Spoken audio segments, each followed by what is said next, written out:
My name is Funke Bucknor-Obruthe, founder and CEO of Zapphaire Events.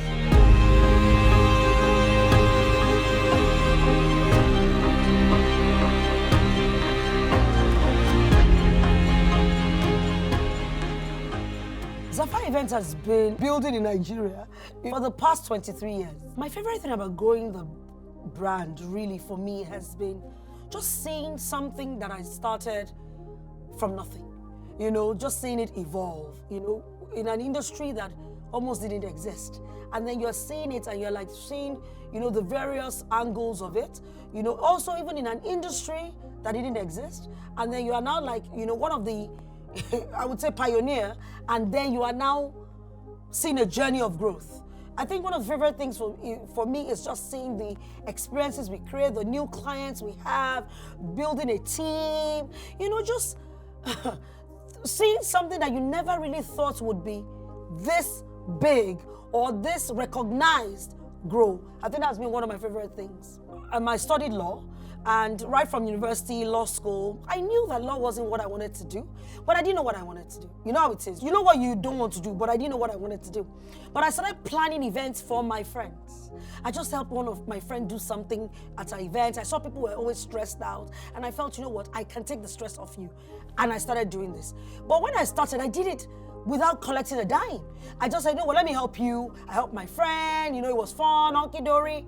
Then a few events after, my cousin says to me, hey, you this girl, you can begin to charge for this. Have you thought about that? I said, I didn't know people would pay. You think they'll pay in Nigeria? And he said, I think they would. And that's how I charged for the first event. I told my friend's sister, my friend was getting married, and I said to her, let me help you. And then I charged her. And then another friend was getting married, friend's sister, and I charged her. And that's how it started. And then when I did that, I realized this is real business here. So that's when, of course, I now started putting in structure. So this was about 20 years ago, 20 years ago, putting the structure, putting the process, started hiring the people. And that's how I knew that this was not a brand to play with. I would say that the second event I planned was one of the events I said, now I am the G. And why was this event that way for me? It was because all the vendors that worked at that event, all the service providers, were the top of the top of the top of the top in the event industry at that time. So working on that project was like as if I was now the top of the top of the top. And that was when I knew, Mama, I made it. I'm here. I got this. I understood why I was doing what I was doing. I recognized that I was fulfilling and solving a problem, because a lot of people were always stressed when they were planning the event. And I thought, I'm going to help them take the stress off. So I was solving a problem. Now, when you're solving a problem, you bring value to the table. And when you bring value, you can charge for the value, right? So it's a cycle. So I knew that I was bringing value. I knew that people had seen this value, and then I could go and say, you know what? Pay me for this service. So I was confident enough to go and say, you need this. A lot of times we don't even know what we need until we experience it. I was like, you need this. You need me in your corner. So this is my fee. And that was how I was confident. So I was able to speak to different people in different strata of the society. And then, of course, command the fees that we could command. Now, another thing that also helped was that when I started, I was starting with my generation, with my friends, with my family, people that I could rely on them to do the work. So they needed the services at that time. So I was able to ride on their back to do what I needed to do. So that was it really. So it was about creating that value, making sure that people can pay for that value, making sure that people see the value, and then being excellent at it. At the very beginning, I was determined to be excellent. I said, you know what, I'm not going to compromise. I must be excellent. This brand will be excellent. You understand? And that was it for me. For anyone that wants to plan an event for the first time, I would first of all say, have you looked at all the things that you need to be able to, plan this event? There are many skills and many attributes of an event person. So are you creative enough? Are you analytical? Do you pay attention to detail? Are you good at logistics structure? Are you resourceful? So you need to look at all those things and say, you know what, I have all this, and then with that, you can begin to now get into planning your first event. And even with that, planning your first event, because you're going to make mistakes, right? With planning your first event, you just need to make sure that you have covered all the I's and dotted all the T's. So make sure that you have your people skills, you have your listening skills, your interpersonal skills, everything that you require, even to run a business, you have it. How do you speak to people? How do you address people? How do you manage a team? Because to do anything, you have to learn how to manage a team. How are you as a leader? Things like that. So I would advise them to make sure that they have all this. Even if they don't have all of it, you need a team. So you begin to build your team that may have some of these skills in them. And then with that, you can now do your event. And I would dare say to anyone to say, don't worry, your first event, you're not going to get it right, or you're not going to get everything right. But what you need to do is to dust yourself up and then just begin to say, where did I get it wrong? How can I do it? And because you can only get better when you continue to practice and practice and practice. That's it. So that's what I would say. Making mistakes or failure really at your event, I would say, or even in business generally in life, is just to say that I've done some events that I've thought to myself, what was going on here? And maybe some of it was at no fault of ours. It could have been the client's fault. It could have been just something that was beyond your control. Things happen in life. So there are things that happen that are beyond your control.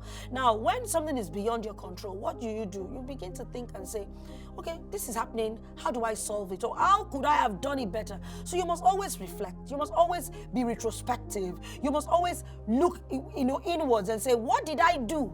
Was it my fault? Was it the client's fault? Was it the circumstances? And then how can I rise from that? I've had many events like that. Do you understand? I would have even thought the event was 100% perfect. The clients can say, no, this didn't happen, or that you didn't get this done. Or maybe sometimes it was the client's fault. The client chose something that really didn't go well. But at that time, you can't go and tell the client it's your fault.